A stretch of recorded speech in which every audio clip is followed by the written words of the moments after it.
Have you ever dreamed with your eyes open? Have you ever taken that dream, touched it with your own hands, and watched it shape itself?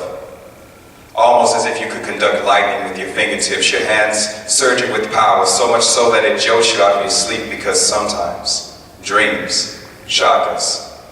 But when they become real enough to electrify our passions, they are no longer dreams, no longer mental projections of mere possibilities. This is vision.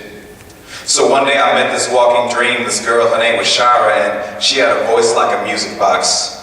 Only heard when her mouth is open, only soothing when her tongue is revealed. She is live at the Apollo, no instruments please. She's best heard a cappella, best heard when 1,000 heads are in attendance and 2,000 ears are open. She would sing songs that hovered like hummingbirds over nectar-filled glasses, almost as if she were breathing fire, but her voice could give a furnace chills. Harmonies flowed like the sands in an hourglass. You always wanted time to stop just for her, because she knew how to kiss eardrums.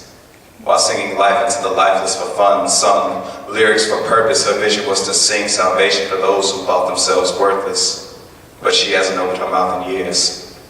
Her mind splits into two sides. Have you ever seen a civil war explode in someone else's skull? Now, when I look at her in the eyes, I see springtime, frozen winter. I see beauty behind the snow globe, balls of fire trapped in blocks of ice, a phoenix that's given up on rising, and she's given up on burning because the world grows colder. This insecure beauty tells me some days she can't stand looking at herself in the mirror.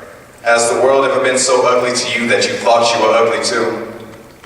So I tell her that the tears are clouding her vision. Then she tells me to check my prescription. I told her to change her perception. She says, sit still and listen. Tells me about all her exes, and she stresses how they invaded her space, and when they were done, how easily she was replaced. How the words of spectators perpetrate her mind and permeate her heart. She says that when she looks in the mirror, she sees nothing, because that's what they called her. She says she's hideous. So I agreed. I said the ugliest thing about you is that you've forgotten how beautiful you really are. More rain falls from her clouded eyes. Have you ever seen irises manifest themselves into oceans, creating tidal waves? So she asked me, do you know what it's like sleeping on the tops of shattered dreams? And I said, yeah, it's like lying on a bed of fire while it rains. The fire eats away at you while the rain saturates your flesh. The rain keeps you alive while at the same time the fire destroys you. It's torturous.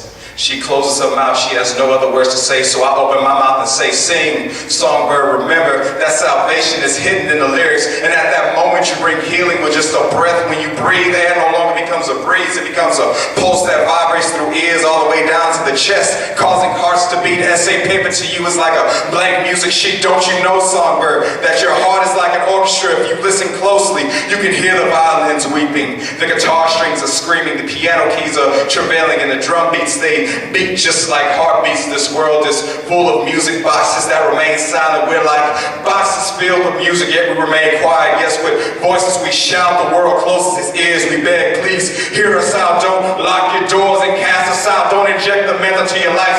Blackout, they say that music is life, so let your heart sing. Class in session, can you hear the bells ring? Spill your lyrics on that essay paper, and if you can't sing now, turn that poem into a song later. Right now it's hard to swim still. Hold your breath and dive. Look at your reflection in the water, because there's more to you than meets the eye. I guarantee there's more in your own eyes than you allow yourself to see. Songbird, this music makes you free. This is why musicians work their hands to the bone, playing chords and keys, allowing other artists to breathe. This is why singers break their voice boxes every time they take center stage, because it's one thing to sing for cash and it's another to sing for change. To break chains.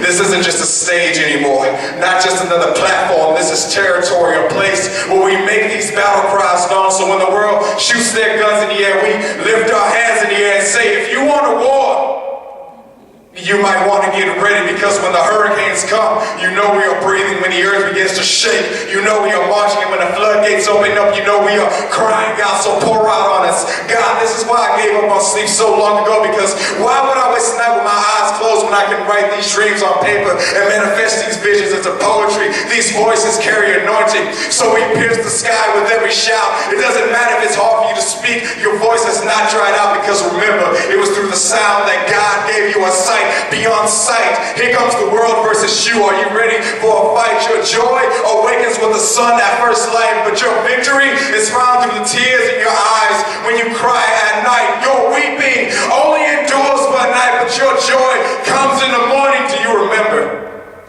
when you saw that person crying one night? So you sat with them, wept with them, stopped crying, and now you're smiling with them. Did you not know you were significant enough to hold a vision this precious?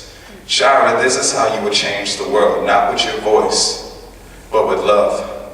Dear athlete, this is how you will lead your team. Dear teacher, this is how you will teach your students.